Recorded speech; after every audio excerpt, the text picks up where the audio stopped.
La elección de los discípulos de Jesús, de los apóstoles, nunca estuvo basada en la capacidad de los discípulos.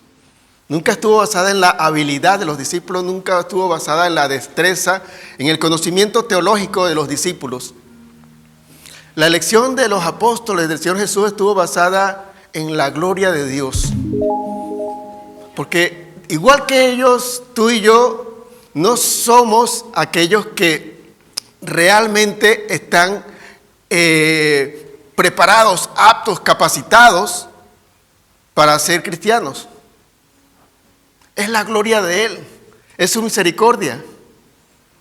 Empezando desde mí, el más responsable de este lugar que tiene que llevar la palabra, hasta cada uno de ustedes, el último que ha llegado o el más reciente de los que se ha convertido, todos requerimos y necesitamos de la misericordia de Dios para ser cristianos y de su gracia para perseverar hasta el final. Entonces, esa es la razón por la cual desde el domingo pasado, aunque el tema lamentablemente no apela directamente el título de la prédica a un apóstol, a un discípulo de Jesús, empezamos la serie de los discípulos del Señor Jesús. Hay una serie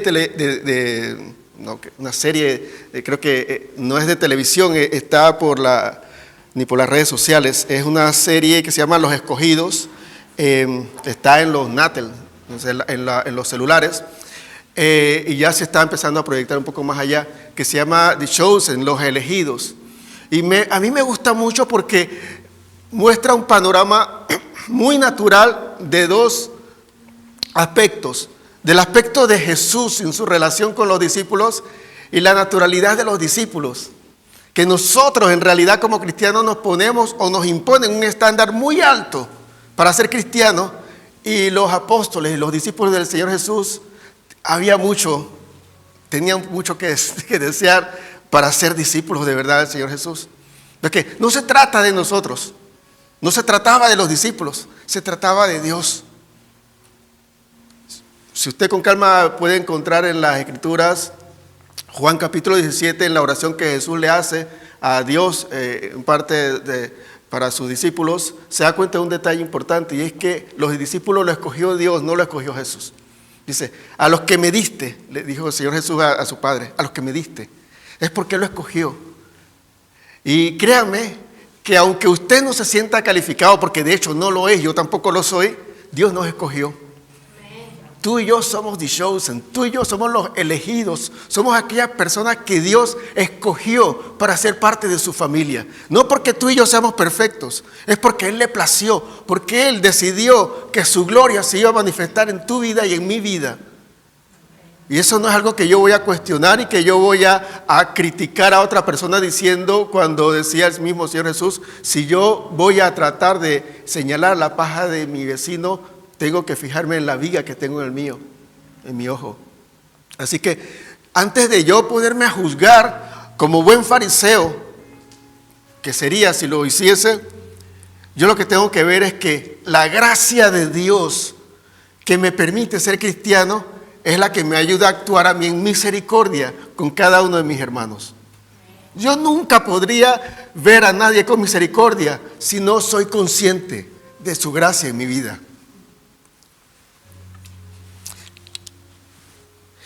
Y como dije, vamos a estar estudiando los apóstoles. El domingo pasado estuvimos viendo a Tomás y lo mucho que aprendimos de la inocencia, de la ingenuidad, de la espontaneidad como un niño que tenía Tomás, el hacer las preguntas que todo el mundo quería hacer, pero no lo hacía por prudencia, por dignidad y por no pasar el feo, pero Tomás sí lo hacía.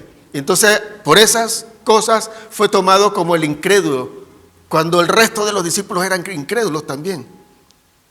Ya, antes de juzgar a alguien por no actuar en la fe, por no hacer un paso de fe, por no ser muy espiritual, examina tu espiritualidad y date cuenta que tú tienes la misma condición. El único espiritual es Cristo Jesús y el Espíritu Santo. El único santo es Dios y el único infalible que no tiene ninguna cosa que señalar es Dios. Tú y yo, el resto, todos tenemos cosas de que ser señalados. Entonces Tomás lo podemos comprender, lo comprendimos en la prédica pasada de como niño, de que tenemos que ser como niños porque de lo tal es el reino de los cielos. De lo tal es el reino de Dios. De aquellos que somos, que debemos tener esa ingenuidad de decir, ¿cuántas veces usted no lo ha dicho por orgullo tonto? De, Señor, yo no entiendo qué quieres hacer. Yo quiero seguirte, pero yo no lo entiendo. Ayúdame. Como decía el padre de familia de aquel niño que estaba endemoniado, decía, yo no tengo fe, ayúdame incredulidad. Nosotros nos creemos los más hombres y mujeres de fe y le hacemos a Dios una apariencia cuando Él conoce nuestro corazón y nuestra condición. Entonces, como estamos hablando acerca de los apóstoles, hoy vamos a hablar de un par, porque este vino en duo pack, este vino en un paquete de dos y por alguna razón están siempre juntos, son hermanos, son llamados por Jesús los hijos del trueno. Después vamos a ver cómo fue la transformación, pero vamos a ver un poco la trayectoria de ellos. ¿Quiénes son? Son Jacobo y Juan. Jacobo el mayor, porque dentro de los apóstoles había otro Jacobo que era el menor. Jacobo el mayor o Santiago. Había mucho que decir acerca de esto. ¿Por qué salió el nombre Santiago? Pues una combinación que se dio en España cuando estaba ya el Imperio Romano a través de la Iglesia Católica conquistando y entonces se transformó de Jacobo a Santiago, pero eso es irrelevante, no hay problema. No nos va a cambiar la teología ni la espiritualidad, así que ni voy a mencionarlo. Es Jacobo. Era una mañana cualquiera en la cual Jacobo y Juan junto con su padre Zebedeo estaban en la orilla del mar recogiendo las redes porque eran pescadores. Su padre tenía una empresa de pescadería y ellos estaban junto con otros empleados haciendo ese trabajo interesante, importante para la época. Y Jesús le dice, sígueme. O se narra en Mateo 4, Jesús lo llamó, les dijo sígueme. Y dice en ese versículo, al instante soltaron las redes y lo siguieron. La primera característica que vamos a ver de Jacobo y Juan, los hijos del trueno, para ese entonces no tenían ese apodo, es que espontáneamente hicieron un acto de obediencia al Señor Jesús. O sea, el primer punto que podemos aprender de ellos es que su espontaneidad la necesitamos tú y yo. No había ningún cuestionamiento. O sea, imagínate, hoy día te llega el Señor Jesús y te dice sígueme, lo primero que uno se le viene a la cabeza es ¿a dónde? ¿Qué gano yo con eso? ¿En qué me beneficia a mí? O sea, empezamos a argumentar un montón de cosas que lejos de soltar las redes y seguirle, nos quedamos en la argumentación y ver, pero ¿será verdad o no será verdad? ¿Será conmigo o no?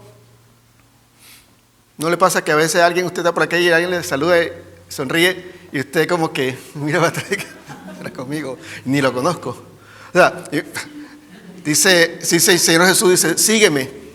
Y Jacobo y Juan ni vieron para atrás, ni que preguntaron, ¿seré yo, maestro? Siguieron, dice, soltaron las redes de inmediato y la siguieron. Esa espontaneidad nos falta. Y eso estamos de acuerdo todos porque veo cómo asienten con la cabeza y cómo de verdad esa obediencia instantánea. O sea, nosotros estamos acostumbrados a todo lo instantáneo, pero la obediencia no es algo que nosotros lo metemos en lo instantáneo, lo metemos en el pendiente. Vamos a ver, o sea, si me confirma, si me reconfirma, si estoy seguro, si me siento bien, con la falsa señal esa de la paz. Si siento paz, a veces tú sientes paz haciendo todas las cosas malas. Porque tu sentimiento está cauterizado, porque has hecho tanto pecado que el Señor ya ni siquiera te pone el redarguir porque el espíritu está apagado y tú sientes hasta una paz haciendo lo malo. Así que la paz no es un determinante de que es Dios. Lo que es determinante que es Dios que te está llamando es que tiene que ir de acuerdo a la palabra. Ahora, si no la conoces, entonces estás en problema. Para que nosotros sepamos que es Dios, no es paz. Es la palabra la que confirma que es Dios que está hablando. O es Dios lo que te dice, es Dios quien te dice. Entonces, esa paz espontánea, esa es la primera parte en la cual nosotros podemos ver a Jacobo y Juan, que estaban junto a Pedro y a Andrés en esa misma playa. Lo segundo, sí le voy a pedir entonces que vayamos a la Biblia. Yo no lo voy a poner aquí porque quiero que avancemos lo más rápido porque tengo mucho material que decir, pero le puedo decir que está en Lucas capítulo 9, del versículo 51 al 56. Así que, por favor, si lo buscamos todos juntos, El Evangelio según San Lucas, Mateo, Marcos, Lucas, el tercero de los evangelios, después viene Juan, capítulo 9, versículo 51. Los que tienen la versión Reina Valera ven que hay un titulito muy interesante que dice: Jesús reprende a Jacobo y a Juan. Jesús, que reprendía a los demonios, reprende a los discípulos. Ahora, en cuestiones de conceptos, ayer estaba hablando en el ayuno acerca de que nosotros tenemos palabras que se han se han hecho religiosas y que nosotros el sentido lo hemos perdido en el camino. Uno de ellos es discípulo. Discípulo es estudiante. O sea, y tengamos claro algo: si usted quiere ser discípulo de Jesús, es porque usted quiere ser un estudiante. Y si quiere ser un estudiante, usted, ¿qué tiene que hacer? Sentarse y escuchar.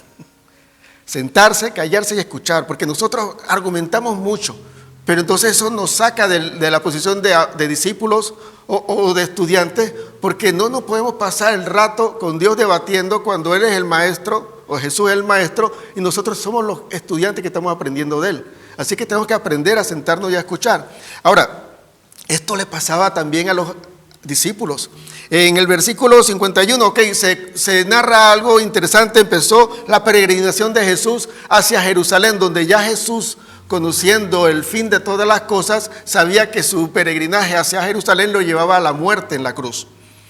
Por lo cual entonces dice el versículo 51 así. Vamos a leerlo ahí, nos ponemos de pie, por favor, con reverencia al Señor. Dice la palabra del Señor, el versículo 51 del capítulo 9 de Lucas: cuando se cumplió el tiempo en el que él había de ser recibido arriba, afirmó su rostro para ir a Jerusalén. Tuvo la determinación de ir, o sea, puso su rostro como un pedernal, no se ablandó, tuvo decisión y determinación y dice: yo voy a mi muerte, yo voy al sacrificio por el cual yo nací aquí. Versículo 52, y envió mensajeros delante de él, los cuales fueron y entraron en una aldea de los samaritanos para hacerle preparativos. Mas no le recibieron porque su aspecto era como de ir a Jerusalén, o sea, su aspecto era de judío. Viendo esto, sus discípulos Jacobo y Juan dijeron: Señor, ¿quieres que mandemos que descienda fuego del cielo, como hizo Elías, y los consuma? Entonces, volviéndose él, o sea, el Señor Jesús se dio la vuelta, los vio y los reprendió, diciendo: vosotros no sabéis de qué espíritu sois, porque el Hijo del Hombre no ha venido para perder las almas de los hombres, sino para salvarlas. Y se fueron a otra aldea. Podemos sentarnos. Quiero explicar algo un poco de historia en este aspecto.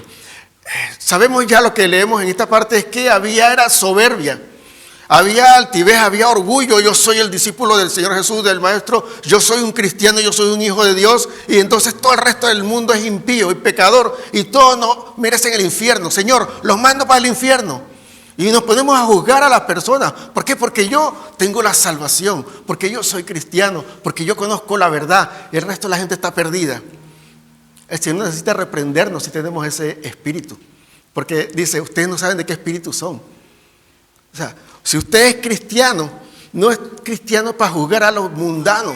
Si usted es cristiano o cristiana, usted es cristiano para hacer la obra del Señor Jesús, y es salvación. Y es aplicar la redención de Cristo en la cruz del Calvario en la vida de las personas que necesitan la salvación, no de juzgarlos. Entonces esa parte es lo que tenemos que aprender. Es algo de lo que los apóstoles estaban aprendiendo.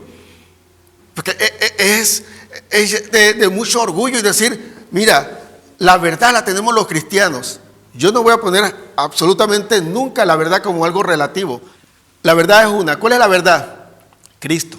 Él dijo: yo soy el camino y la verdad y la vida. No hay verdad relativa, no hay como que, bueno, si tú buscas a Dios de esta forma y ese demonio que está ahí es Dios, bueno, gloria a Dios, ve con eso. No, solo a través de Cristo. Él es el único mediador entre Dios y el resto de toda la humanidad que somos tú y yo. No hay otra forma y no hay otro mediador. El único que va a interceder por ti ante Dios es Jesucristo. Entonces, no hay verdades a media y no hay medio verdad, hay una sola verdad. Pero esa verdad no nos lleva a nosotros ser altivos y arrogantes ante los que no la conocen, porque en un tiempo tú y yo no lo conocíamos. Y por misericordia de Dios, usando a alguien que en acto de misericordia nos dio su palabra, nos trajo la salvación a nuestras vidas. No fue por arrogancia, no fue por castigo, no fue por amenaza, fue porque tú y yo conocimos que el amor de Dios nos abrazaba a pesar de que tú y yo fuéramos pecadores. Entonces, cuando tú entiendes eso, tú entiendes de qué espíritu eres. Pero cuando tú empiezas a condenar a los demás porque no es como tú no sabes de qué espíritu eres si supuestamente eres cristiano o eres cristiana. Y es digno de reprensión, Jacobo y Juan. Ahora, se la daban de que sabían la Torá y sabían todas las cosas porque ellos sabían clarito el pasaje de Segunda de Reyes, capítulo 1, donde Elías vino y a los mensajeros del rey Ocosías le mandó fuego del cielo. ¿Pero por qué? Porque el rey Ocosías ya era el tercer rey del reino del norte de Israel que se había hecho samaritano. Entonces, cuadraba perfectamente. Fuego a los mensajeros del rey Ocosías, que su sede estaba en Samaria como samaritano, y fuego a los samaritanos. ¿Por qué? Porque el fuego a los samaritanos. Así como Elías le mandó fuego a los samaritanos, le mandamos Dios. Señor Jesús, le mandamos fuego a los samaritanos. Déjame Señor que le mande fuego. Dame esa autoridad. No se trata de que tú agarres y conozcas la Biblia y con la Biblia le des bibliazo a la gente. Se trata de que tú conozcas la Biblia, la encarnes, la vivas y que ese amor que desprende la Biblia sea compartido con las demás personas. Yo sé que nosotros como cristianos tenemos que tener un límite en las permisiones que hoy día se dan alrededor del mundo y que esperan de nosotros tolerancia, y hay cristianos que no tienen tolerancia. Pero ¿saben qué? Nosotros no es que tengamos tolerancia. Nosotros lo que tenemos que tener es aceptación de las personas para ayudarles a cambiar. Aunque ese tema lo voy a tratar un poco más adelante, el énfasis aquí es, la primera parte, que son los puntos. ¿Cuál es nuestra inmediatez a la obediencia? No es la de Jacobo y Juan. Ahora, ¿cuál es nuestra actitud ante el conocimiento que tú y yo tenemos de Dios? Es la arrogancia, es menospreciar. Ahora, no solamente nosotros estamos mandando que caiga fuego del cielo, verbalmente, pero ¿cuántos en la mente dijo que lo consuma el Señor en el fuego? Y mandamos gente para el infierno. Y esa no es nuestra parte. Ese no tiene nada que ver con el Espíritu Santo. Eso no tiene nada que ver con el amor de Dios. Eso no tiene nada que ver con la forma en la cual Dios te alcanzó a ti. Tiene que ver mucho con toda la doctrina de los fariseos, que se encargaban nada más de juzgar y de condenar a todo el mundo. Porque dice él, el Hijo del Hombre no vino a condenar al mundo, sino que el mundo sea salvo. Otro pasaje para ir avanzando, porque necesito entrar a una parte más importante. Esta parte es como histórica y un poco el marco que me ayuda a poder que aprendamos acerca de estos dos apóstoles, Jacobo y Juan. De hecho, sea de paso, es en ese momento donde el Señor Jesús le dice, ustedes son unos fosforitos. Ustedes nada más uno le daba un poco de calorcito y pum, se prenden un poco ya. ¿Ustedes se acuerdan de quién era Juan? ¿Cómo se conoce a Juan en la Biblia? El discípulo del amado, o el discípulo del amor, porque se pasa hablando del amor, la preeminencia del amor y todo eso. Y aquí lo vemos un fosforito, un encendido así, que dice, ustedes son... Ahora, hijo del trueno, que es Boanerges, no solamente es trueno, tiene que ver como de ira, de torbellino, así como que, de caos. Ustedes son unos hijos de la ira. Y entonces ahora, ¿cómo está nuestro temperamento? Porque esa es una de las áreas principales en la cual Dios quiere trabajar en nuestra vida una vez que nosotros nos empezamos a sentar en la silla de estudiantes de Jesús. Tu temperamento. Ni te quedes muy abajo, que no hagas la obra de Dios, ni te subas demasiado, que hagas hasta por tu propia iniciativa y por tus propias venganzas propias. Usando la palabra simplemente para aplastar a la gente, para juzgarla, para condenarla y para mandarle fuego. La palabra no se usa para andar mandando fuego. Bien, pasó eso en la Biblia, en la historia, pero no es para que tú lo estés mandando. ¿O acaso nosotros somos llamados a ser como se le dijo a Saúl? mata a todos, a los animales, a los niños de pecho, mata a todos. O sea, está en la Biblia. Ahora, está en la Biblia. Si tú te pones a matar a todo el mundo y empiezas a decir, es que en la Biblia lo dice, y es verdad, lo dice, ¿cómo quedas tú? En prisión. Si mandas fuego de ira sobre las personas que necesitan conocer el amor de Dios sobre las personas, tú también quedas en una condenación.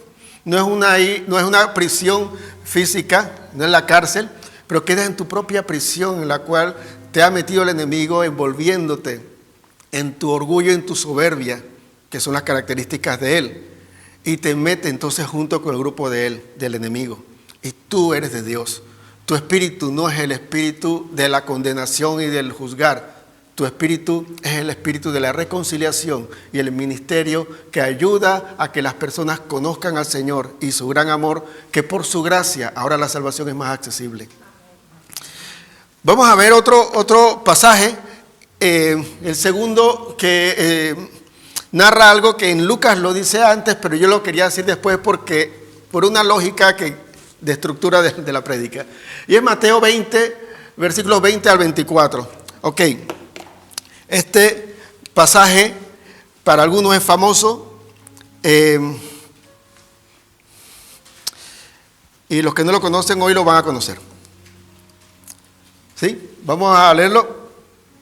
Vamos a ponernos de pie nuevamente porque vamos a leer esta palabra con esta reverencia. Dice la palabra del Señor en Mateo 20, 20 al 24. Entonces se le acercó la madre de los hijos de Zebedeo. ¿Se acuerdan, no? Boanerges, los hijos del trueno. Y con sus hijos, postrándose ante él y pidiéndole algo. Él le dijo, ¿qué quieres? Ella le dijo, ordena que en tu reino se siente estos dos hijos míos, el uno a tu derecha y el otro a tu izquierda. Entonces Jesús le respondió y dijo, no saben lo que piden.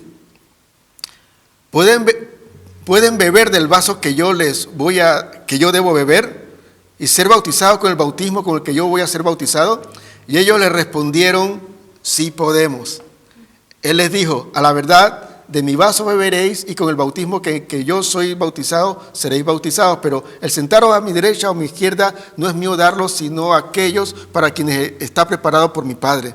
Cuando los 10 oyeron esto, se enojaron contra los 2 hermanos. Podemos sentarnos.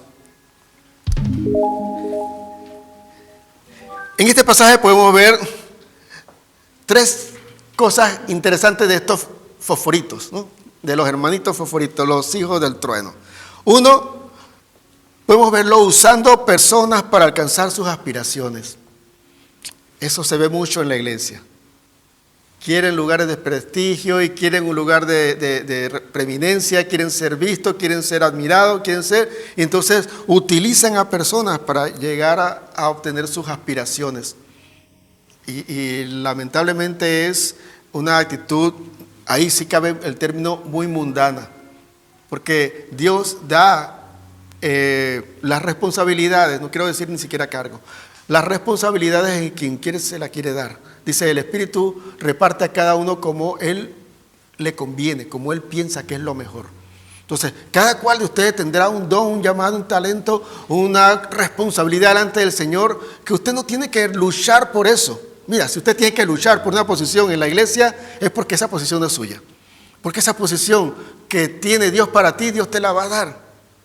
Porque lo que Dios te va a dar, nadie te lo quita. Y lo que Dios no te ha dado a ti, nadie te lo va a dar. Puede que tú vivas un fake en tu vida de que eres un predicador o de que eres una persona que hace la alabanza o que hace algo que es de esa evidencia en la iglesia, pero no estás llevando fruto y dentro de ti tú sabes que hay una insatisfacción porque cuando tú estás en lo que Dios te mandó a hacer, tu sensación interna es de realización porque encontraste el lugar del propósito de Dios en tu vida y eso no lo reemplaza ninguna otra satisfacción. Entonces, esto usaban personas para alcanzar sus aspiraciones, usaron a su madre. Ahora, qué vergüenza, ¿no? Jesús empezó el ministerio a los 30 años y yo no creo que Jacobo y Juan tengan menos de 30 años o tengan menos de 20, aun si tengan 20. ¡Qué vergüenza! ¡Qué vergüenza que venga 2 niñacos tan grandotes de 20 y 25 años con su mamá y mamá tenga que pedirle algo! qué vergüenza. ¿A dónde quedó tanta ira y tanto hijo del trueno y tanta, fosforito? ¿Ves? Nosotros tenemos que darnos cuenta de algo. Dios nos ha llamado a algo y tú y yo no tenemos que pelear por eso, pero sí tenemos que hacer algo, tenemos que prepararnos bien para cumplir el propósito de Dios. Eso sí tenemos que ser muy diligentes para prepararnos al llamado que Dios nos ha dado, pero no estar serruchando piso, no tumbando cabeza, no manipulando gente para mover nada. Tenemos que prepararnos para hacer su obra. Otro punto que podemos ver aquí es que estaban desconociendo el precio de la posición aspirada. Miren, les voy a decir algo. Más de una persona nos han dicho mi esposa y yo, a mi pastora, dice, yo quiero ser pastora, yo quiero predicar como usted. Mira, lo primero que no hacen es someterse. Porque el secreto a voces es que quien no sabe someterse nunca sabrá ejercer autoridad. Aquí no es una monarquía de que usted nació príncipe y ya se puso allá arriba porque era el hijo de Carlos, el de Inglaterra. Usted no se gana el puesto por herencia. Usted lo tiene por llamado y por convicción que lo lleva a usted a la consagración. Y eso es un precio. Entonces, a mí me da risa los que quieren aspirar a ser pastores, porque de boca mucha gente dice, yo sé que es difícil, pero estás aspirando a sentarte a la izquierda, a la derecha del Señor Jesús. Estás diciendo que vas a beber de la copa amarga, la cual Jesús unos días después estuvo llorando por 3 horas para no beberla. Tú dices tan tranquilamente, yo la voy a beber, yo voy a ser pastor. ¿Qué hay que hacer? Estudiar. Yo estudio. Hay que leer la Biblia, yo leo. Hay que orar, yo oro por la gente, yo ministro. No es así. Es un precio que es indescriptible, no podemos decirlo, la pastora y yo, lo que se sufre estando aquí. Así que antes de decir usted, yo quiero predicar o yo quiero ser pastor, entonces examine, decía en la parábola, antes de construir la casa, vea si tiene todo lo necesario para construirla, antes de que empiece a construirla, quede por la mitad y sea una vergüenza. Antes de enfrentarse a un enemigo, vea con cuánto usted cuenta para enfrentarse al enemigo, a ver si es que hay que hacer un acuerdo de paz, porque vas a perder. O sea, antes de decirte, yo me voy a meter en el ministerio y voy a levantar una iglesia, mira cuánto cuesta. En lágrimas, en sudor, en oración, en sacrificio, llevar una iglesia. No lo digas a la ligera, no seas tan ligero en decir, Dios me llamó a ser evangelista, Dios me llamó a ser pastor. Y hay gente que dice que Dios le llamó a ser pastor porque los pastores tienen buenos carros. Créanme, yo he querido cambiar el mío por uno bueno y no se puede. Ahora, si eres un pastor que ama la obra, te la es difícil, pero si eres un profesional de la fe que simplemente haces disertaciones de positivismo y de motivación, te va a ir bien. Y yo te felicito, pero no estás haciendo la obra del Señor. Estás motivando a la gente, que no está mal, pero no es un trabajo espiritual, no está llevando a la gente a la salvación. Porque aunque sea muy criticada el ministerio o el tipo de predicación de la, ¿cómo se llama esto?, de la sana doctrina, es una realidad. Es una realidad que el evangelio tiene que llevarte a convicción de pecado, no a satisfacción de tu vida. Cuando tú escuchas una prédica y al final no piensas solamente que está encantadora, que me gustó muchísimo, sino que piensas, tengo que hacer cambios en mi vida, ha habido resultado en tu vida. Sin embargo, cuando tú sales de una predicación y todo te gustó, todo estuvo bonito, todo estuvo chilling, como dice mi hija, todo estuvo perfecto, me la pasé muy bien y todo eso, yo creo que tú no entendiste el mensaje o simplemente el mensaje que se dio no era el mensaje de Dios. Porque tú y yo todavía les digo, o sea, no, cuando yo hablo acerca de mis años en los caminos del Señor, yo, créanme, lo hago con vergüenza, porque a esta altura yo debería tener más consagración y debería tener quizás otro tipo de mentalidad, pero yo soy un humano que fallo y que a veces me cuesta entender algunas cosas. Pero créanme que con 40 años de estar en los caminos del Señor, que lo cumpliré en octubre de este año, hay mucho por renunciar. Cada vez que te encuentras con la palabra, y los que me han podido ver en medio de la adoración, cuando me quebranta, mi quebranto, ¿sabes cuál es? Es que yo no soy digno del amor de Dios. Es que tengo tanto que cambiar, que de verdad que todo se trata de Dios. Todo se trata de que la gloria sea de Él. Todo se trata de hacer su obra, aunque me cueste a mí la vida. No se trata de venir y pasarla bien. No se trata de venir y ser admirado y decir palabras bonitas y elocuentes y decir palabras motivadoras, que todo el mundo salga como un tigre, como una guerrera. Se trata, lamentablemente, el Evangelio se trata de que tú y yo salgamos de este lugar con una sensación de arrepentimiento de nuestros pecados y de un deseo vehemente de querer amar a Dios como Él nos ama. No es salir contento, tampoco es salir triste, es salir determinado a querer cambiar. Otro y el último punto que podemos ver, ya lo he tocado un poco, y es la soberbia desafiante ante las palabras del maestro. Nosotros tenemos una hija adolescente y eso pasa mucho en la parte de la adolescencia, porque la adolescencia es el punto donde tienes el tamaño, tienes la energía, tienes algo de conocimiento y ya es suficiente para tú decir, ¿sabes qué? Papá y mamá no saben nada. Porque saben algo, ya nosotros no sabemos. Entonces, es algo que revuelve la tripa. Cuando tú le dices a un joven adolescente, aunque sea tu hijo, no sea tu hijo, un adolescente dice, no hagas esto. No, eso no es así, así. Y eso pasa mucho aquí, ¿no? Yo, gracias a Dios, parece que en nuestro país latinoamericano todavía no le han dado tanta rienda suelta a los jóvenes como para que se pongan tan así. Pero aquí, en donde yo trabajo, los piojitos que están así, que apenas han empezado a caminar y algunos no saben ni hablar mucho. O sea, lo que ellos quieren, ellos lo obtienen porque les da la gana.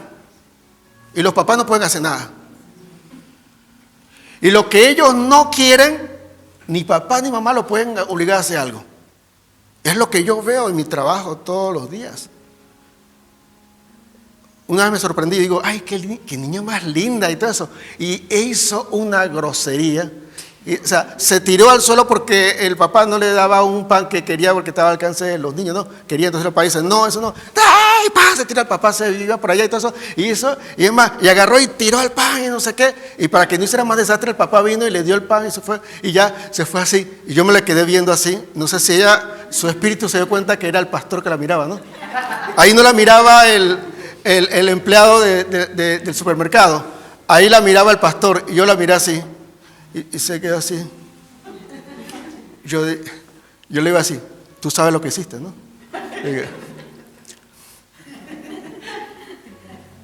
¿Hast du verstanden?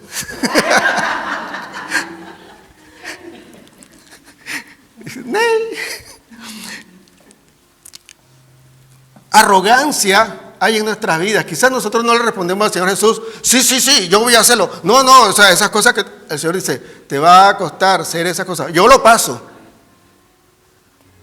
Tienes que dejar esta situación, tienes que dejar esta relación, tienes que dejar esto que estás haciendo porque esto te lleva al pecado. No. ¿Puedes beber del vaso que yo voy a beber? Sí, yo puedo. ¿Puedes pasar el bautismo que yo voy a ser bautizado? Sí. Al agua y sale, no. Dice el Señor Jesús.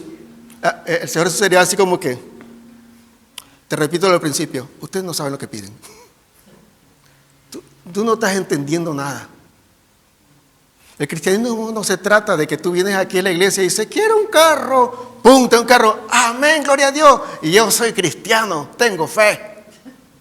El cristianismo se trata de que usted venga aquí y el Señor Jesús te diga, o Dios te diga, tienes que abandonar tu vana manera de vivir, tomar tu cruz cada día y seguirme. Wow. Bueno, empiezo a seguirle. ¿Por qué? Porque tengo fe. Porque mi fe es la que hace seguir la orden de Dios. Mi fe es muestra en la obediencia, no en la respuesta de una oración que yo le haya pedido a Dios. La oración mía tiene que estar alineada con Dios. Pero mi fe no es la respuesta a mi petición, sino que mi fe es la respuesta a la petición de Dios. Yo creo que lo voy a poner esto en todas las prédicas, hasta que algún día yo me dé a entender. Pues en resumen, Jacobo y Juan tenían como característica ser muy iracundos, enojones, manipuladores, arrogantes y buena dosis de ignorancia en sus aspiraciones. Tú y yo.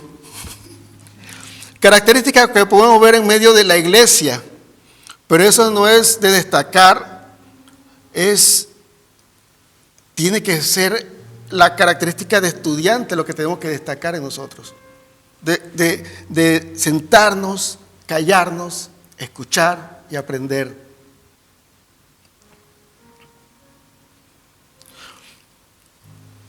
No quiero señalar, no quiero que nadie se sienta señalado, porque si a alguien vamos a acusar de ser como los hijos del trueno, empiezo conmigo. No es porque yo sea iracundo, no es porque yo sea un fosforito de que ahí me enciendo y revuelvo todas las cosas y creo un caos. Se trata de que las características humanas que tengo yo es un obstáculo para el Señor y es difícil lidiar conmigo, y no es a menos que yo me rinda y yo someta mi temperamento ante Dios para que Él trabaje. Y si lo digo por mí, yo pienso que lo digo por ustedes también, y quiero que ustedes lo piensen, porque sucede esto que cuando dice en la palabra que el hombre tiene que ser así, la mujer dice, oh sí, los hombres tienen que ser así. No, la Biblia está hablando acerca del ser humano que tiene que ser así. Y si yo a veces me pongo de ejemplo, la gente pensará, oh sí, el pastor tiene que mejorar muchas cosas. No, se trata de ti también y de mí. Ahora, ya hemos hablado suficiente mal de Jacobo y Juan, vamos a empezar a hablar un poco bien, ¿no? Pero como lo malo es más interesante, por eso es que hemos tomado más tiempo. Porque luego seguimos viendo en la Biblia cómo Jacobo y Juan fueron transformados por Jesús, porque ellos se mantuvieron cerca de Jesús. A Jacobo y Juan lo vemos siempre en círculos íntimos con el Señor Jesús. Yo voy a hablar otro día, que viene no, sino de más adelante, de Pedro, de Simón Pedro.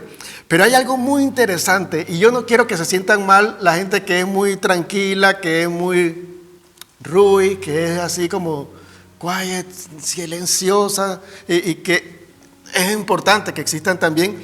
Pero para la obra del Señor, de esta forma de impulsar la obra, Dios no sé por qué se ha enfocado en gente que sean así como osados. Abraham era un viejo pasivo, un señor mayor que estaba ahí, bueno, tuvo un hijo, le creía a Dios y estaba obediente ahí bien, todo eso.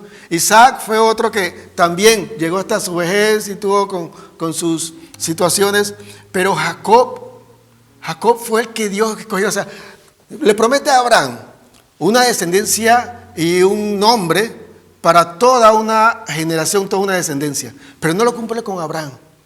Ahora, yo no quiero que piensen que Dios no usa a los pasivos, pero quiero que sepan algo interesante que hay en esto, y es que Dios no lo cumple con Abraham, Dios no lo cumple con Isaac, pero lo cumple con Jacob. Pero Jacob desde el vientre de la madre andaba peleando con Esaú, andaba luchando. Entonces criticamos de que él le hizo la trampa a su hermano y compró la primogenitura que el Esaú despreció, pero él estaba siempre tras la bendición. Cuando lo vemos peleando con el ángel en Betel, estaba peleando para que sea bendecido. O sea, es cuando alguien se esfuerza, como Jacobo y Juan y Pedro, a hacer las cosas. Hay protagonismo ese, yo quiero ir adelante. No piensen que esa gente, Dios lo tiene como un loco, un caballo desbocado ahí, como que... No, a veces esos son los que Dios usa. Pablo era otro, matando cristianos, ¿sí? Y lo agarra así, ve, tú vas a ser el apóstol de los gentiles. Entonces se da cuenta de algo. Entonces, lo mismo, Jacobo y Juan, se encendían en ira enseguida. Vamos a mandar fuego. Yo quiero sentarme a la izquierda, yo quiero sentarme a la derecha. Y creaban hasta la polémica dentro de los discípulos. ¿Y qué hacía Jesús? No lo juzgó, no lo hizo a un lado. Ustedes son un problema. ¿Qué terremoto que son ustedes? Voy a ponerlo a un lado. Es más, cuando subió al monte y Dios le dijo quiénes son los apóstoles, Jesús, yo no creo que Jesús haya dicho, Dios, Jacobo y Juan, esos locos. O sea, no, estos son. O sea, yo no creo que eso haya pasado, porque es como un deleite que Dios tiene cuando alguien se vuelve loco por su obra. Cuando uno quiere hacer la obra del Señor y uno hace lo que fuera para alcanzar almas. Decía un cantante de esas músicas que me gusta, dice, por alcanzar almas me he visto hasta de mariachi. Hago lo que sea, yo voy a alcanzar almas. Pero lo quiero lograr. Entonces, Jacobo y Juan, parte de ese círculo íntimo, cuando vemos que sus antecedentes policivos eran cuestionables, ¿no? Sí, mandando fuego y queriendo y manipulando gente y todo eso, pero está en el círculo íntimo. Ahora, no digo que usted se ponga a hacer así, pero quiero resaltar esta parte. Porque en Lucas 8:51, en la resurrección de la hija de Jairo, él llamó solamente a Pedro, Jacobo y Juan para resucitar a la hija de Jairo. No llamó a ningún otro discípulo, los llamó a estos terremotillos. En la transfiguración, en el monte de la transfiguración, en Mateo 17, los mismos tres, el combo. En Panamá sería la gallá, en el corillo es en Puerto Rico, en República es ¿qué? La bandita esa, o sea, los traía así, mira, voy a hacer algo revelador. Ustedes ven esta carne, ahora ustedes van a ver el Hijo de Dios de verdad. ¿Y a quiénes? A los tres terremotitos. ¿Por qué no agarrar a los más tranquilos? A los que pueden decir, wow, gloria a Dios. Esto ya querían hacer iglesia. Vamos a hacer 3 iglesias aquí, vamos a poner ramadas, vamos a hacer, ¿quién administra? Yo, tú administras. No, cada uno, mira. Por Dios, Dios tuvo que agarrar y, mira, la primera vez Jesús con Juan dice, este es mi hijo amado.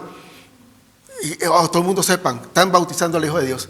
Y la segunda vez, Dios hay que poner orden aquí. Háganle caso a Jesús, dejen de estar inventando.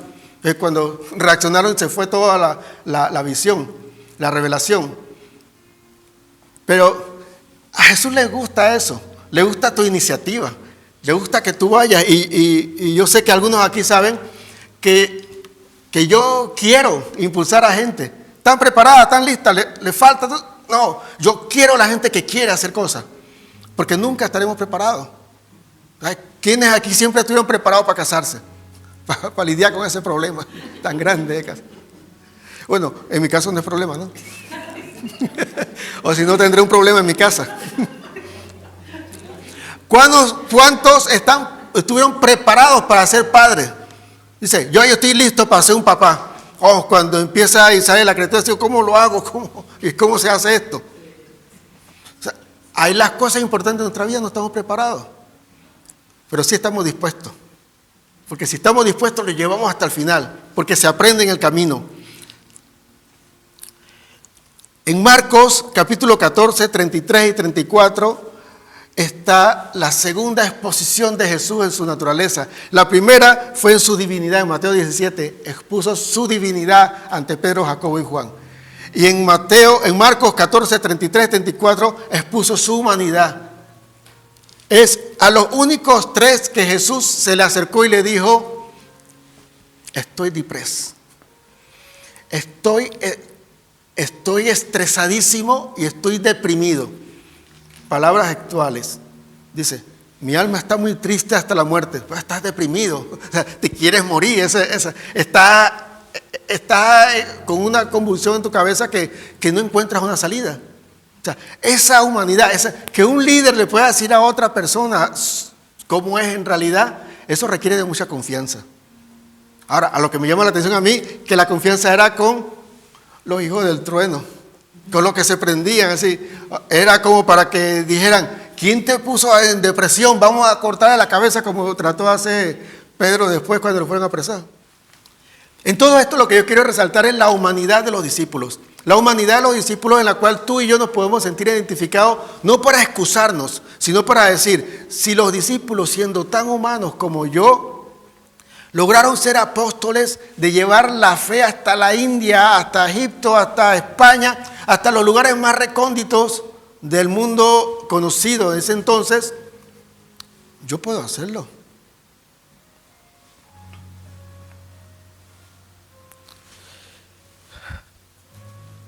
Al final, luego de la resurrección de nuestro Señor Jesucristo y del establecimiento de la iglesia, vemos grandes cambios en estos dos hermanos, en Jacobo y en Juan. Nada más voy a mencionar dos cosas para terminar. Jacobo, quien dijo que podía beber de la copa que Jesús bebería, la bebió con su muerte. Fue el primer apóstol en morir por no negar a Jesús. Esteban fue el primer mártir de la fe, pero era un diácono, no era un apóstol. Pero como apóstol, o sea, morir por causa de Cristo, de verdad se cumplió cuando el Señor Jesús ve al futuro y dice, de verdad que tú vas a beber la copa. Y de verdad que vas a ser bautizado con el bautismo mío. Pero ya esa parte de sentarse a la izquierda y a la derecha, no hablemos de eso. Eso no estamos preparados para esa conversación. Pero esa osadía que tienes te va a llevar a hacer el gran sacrificio por Dios y en ello vas a cumplir el propósito de Dios en tu vida. Y eso es lo más importante. Y es en el caso de Jacobo, el que dijo, yo puedo. ¿Pueden beber de la copa? Yo puedo. Yo creo que Jesús no había ni terminado así. Y el bautismo que yo puedo, yo voy. Cuando estudiamos a Pedro, veamos que Pedro decía, si es que morir contigo, yo moriré. Y una mujer, sin menospreciar, una mujer que no era de tanta relevancia, era una simplemente muchacha que estaba por ahí, le dijo, ¿tú eres de los de Jesucristo? No. ¿Y dónde está el que iba hasta morir? No le preguntó ningún soldado, no le preguntó ningún del Sanedrín, ningún sacerdote, una muchachilla cualquiera, o sea, ante cualquiera ya, o sea, entonces, esto es humanidad. Entonces, la humanidad de Jacob fue puesta delante de Dios conforme a su palabra. Él decía que si podía, pues pudo al final. Y Juan, que quería mandar fuego sobre las personas que rechazaban a Jesús, se convirtió en el apóstol del amor, enfatizando el amor en su evangelio y en sus 3 epístolas. El enfoque principal de Juan era el amor. ¿Y quién era Juan? Juan el que quería mandar fuego a los samaritanos.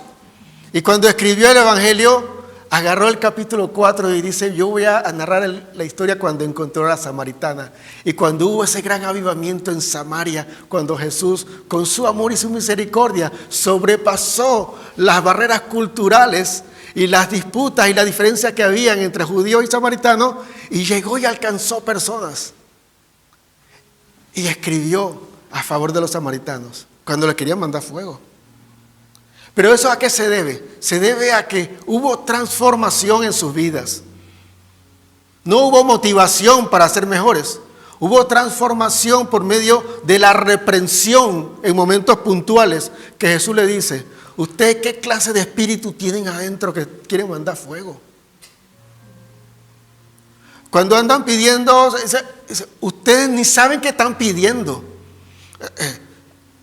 No son pañitos de agua tibia, no son palmaditas en la espalda que estaba dando Jesús en ese momento. Estaba reprendiendo. Voy a hacer un paréntesis. Cuando usted reprende a un demonio, no le diga solamente te reprendo, porque no le dice a su hijo, te reprendo. Te dice, párate, ven acá. Eso es reprender. Cuando él le dijo, ustedes no saben de qué espíritu son, es una reprensión. Cuando él le dijo, el Hijo del Hombre no vino a condenar al mundo, sino vino a que sean salvos. Y se dio la vuelta y vamos a otra aldea. Eso lo reprendió. Así que si usted va a reprender a un demonio, no solamente diga, te reprendo. Dígale qué quiere que haga. Que se vaya, o que no moleste más, o que haga lo que quiera, pero usted tiene con autoridad decirle. Eso es reprender. Yo pienso, no quiero tratar no quiero hacer presumir de conocimiento y tratar a gente de ignorante, pero lamentablemente el pueblo evangélico tiene palabritas que simplemente no le manejan el significado. O tenemos. Una de esas es esa. Discípulo. ¿Qué es discípulo? Es estudiante. Más nada. Reprender. Reprender es realmente regañar. Es llamarle la atención. Es poner en orden a alguien. Eso es reprender. Y si usted va a reprender un demonio, no le diga, te reprendo, te reprendo. Y menos no lo diga con miedo, ¿no? Dígalo con autoridad. Pero dé la orden, dé la orden. Cierro el paréntesis. Nosotros somos estudiantes. Empezando desde mí, aunque correctamente se dice el burro de último, ¿no? O sea, ustedes y yo. Pero empezando desde mí, que soy el más responsable, hasta ustedes, somos estudiantes. Estamos aprendiendo de Dios. No sabemos todo. Cuando el Señor nos habla, mira, la gran mayoría de las cosas que Dios nos habla no la entendemos. Tenemos que siempre tener la humildad de decirle, Señor, aclárame. Señor, yo no comprendo bien esto. Como decía María cuando el ángel le dice que va a tener un hijo y que será el hijo, pero dice, pero ¿cómo va a ser esto? O sea, yo no entiendo eso. Entonces, ocupemos nuestra posición de estudiante porque Dios quiere transformarnos. Y quiero que sepan es que como estudiantes, Jesús quiere transformarte. Eso es el mensaje central de esta prédica que estábamos hablando de los hijos del trueno, que al final fueron transformados. No había ni trueno ni relámpago, era puro amor y entrega a Dios. ¿Cómo es tu temperamento hoy día? ¿Cómo es tu temperamento hoy día? Dios lo quiere transformar. Si está muy bajo, Dios lo quiere subir. Y si está muy fosforito, muy altivo, muy trueno, Dios lo quiere bajar. Porque Dios quiere que estés en un nivel, en el nivel en el cual Él pueda usarte. Que su gloria se manifieste. Porque recuerden lo que decía desde el principio. No se trata de mí, de ti, ni los de apóstoles. Todo se trata de la gloria de Dios. Todo es para su gloria. Todo es para su gloria. Así que tengamos esto muy en mente y oremos para que el Señor nos ayude a poder ser buenos estudiantes, porque como estudiantes Él nos quiere transformar. Y nosotros necesitamos ser transformados, todos. Oremos. Señor, en esta noche yo te doy gracias por tu gran amor. Tu gran amor que se puede manifestar, ver y palpar en tu misericordia y tu paciencia para con nosotros. Bien decía el apóstol Pablo en Romanos 2:4 que el amor, la paciencia, la benignidad de Dios, su tolerancia contigo, está esperando que tú te arrepientas y que tú cambies. Y que sepamos que si hasta aquí hemos llegado en los caminos del Señor, ha sido por la misericordia y la paciencia de Dios, que sigue esperando que tú y yo cambiemos nuestro temperamento, especialmente y primero, luego que cambiemos muchas otras cosas. Pero es el temperamento el que muchas veces dificulta para que su obra se manifieste en nuestras vidas o para que nosotros seamos obedientes. Ayúdanos, Dios, a empezar como los hijos del trueno, a empezar como Jacobo y Juan, con una obediencia inmediata, Señor. Y ayúdanos, Dios, en el proceso a ser moldeados hasta terminar como terminaron ellos, mostrando tu amor y su entrega a ti con sus vidas. Yo bendigo la vida de cada uno de mis hermanos en este lugar, Señor, y yo te doy gracias porque los tienes aquí escuchando esta palabra, que oro y te pido, Dios Todopoderoso, con todo mi corazón, que sean de transformación, que sean de un reto, que sean de un desafío a vivir más cerca de ti, a no rendirse por haber fallado, porque humanos somos todos, pero así a comprometerse a trabajar en cambios estructurales dentro de su alma para que ella obedezca a Dios. Ayúdanos, Dios, a rendirnos a ti y a entregarnos por completo, como tú esperas que sea nuestra relación contigo. En el nombre de Jesús. Amén.